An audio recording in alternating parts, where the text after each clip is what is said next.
Halo, assalamualaikum warahmatullahi wabarakatuh. Welcome back with me, Miss Wi Silestari. And today we would like to talk about historical recontext. Miss yakin kalian pernah dengar tentang recontext, apalagi di SMP juga pernah ada pelajaran tentang recontext. Tetapi spesial hari ini kita mau membicarakan tentang historical recontext. Nah, apa sih bedanya dengan recontext? Well, stay tuned in this video ya. Pertama,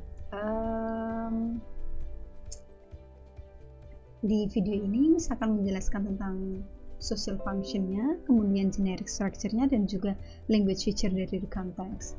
Nah, sebelum kita ke historical recontext, Miss mau review dulu ya tentang what is recontext. Jadi recontext itu adalah teks yang retells a story about something that happened in the past.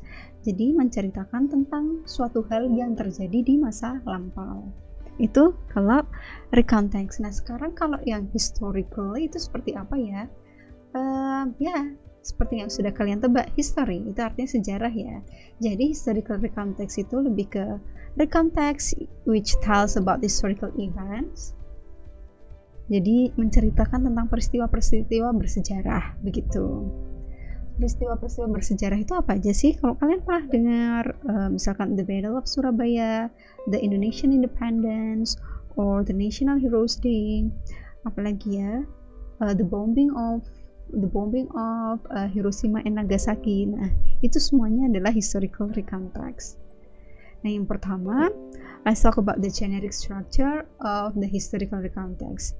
Yang pertama adalah in the first paragraph, we will talk about the orientation. Orientation is the information about who is included in the event, where and when it happened. Jadi yang pertama, paragraf pertama itu orientation, itu tuh menceritakan tentang big picture-nya. Ini tuh informasinya tentang apa sih?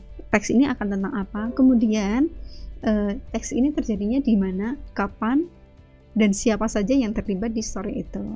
Itu yang pertama. Nah, yang kedua kita ngomongin tentang event. Event ini dia bisa terdiri dari beberapa paragraf ya, karena this is tells about the details of the historical events that happen. Jadi nggak cuma satu paragraf aja, karena menceritakan keseluruhan jadi bisa berparagraf-paragraf. Well, and then the last one is reorientation. This reorientation is the writer's comment about the historical events that told in the text. Jadi ini tuh ke paragraf akhiran yang menceritakan tentang komentar penulis tentang cerita ini. Jadi misalkan ya tentang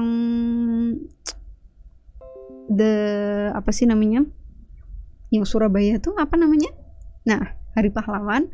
Nah, misalkan ada teks yang menceritakan Hari Pahlawan, nanti reorientationnya itu hanya sebagai tambahan dari events-eventnya setelah ditulis. Misalkan, oleh sebab itu pada tanggal 10 November diperingati sebagai Hari Pahlawan. Nah, kayak gitu kan cuma komentar penulis saja, bukan termasuk dari events yang ada di story. Makanya kita sebut itu reorientation.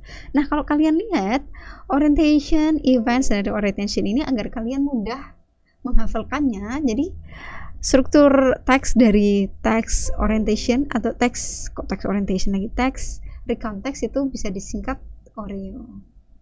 Nah, selanjutnya we'll talk about the language feature of the recontext.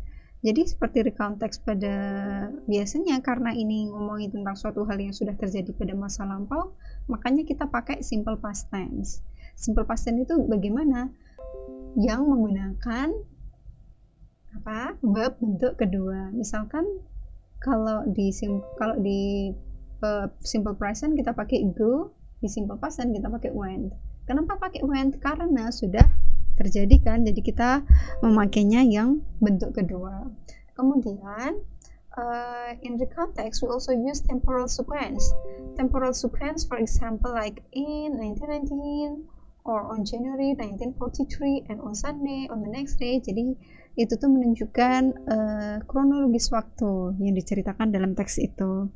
Nah, selain itu we use conjunction in writing recontext, such as before, after that, then, and etc. Well, class, after that, I would like to show you a text about the context. The title is actually The Battle of Surabaya, and the first paragraph is the orientation, and there are 3 paragraphs of series of events, and the last one is reorientation. Nah, reorientation itu hanya tambahan setelah selesainya events yang ditulis, seperti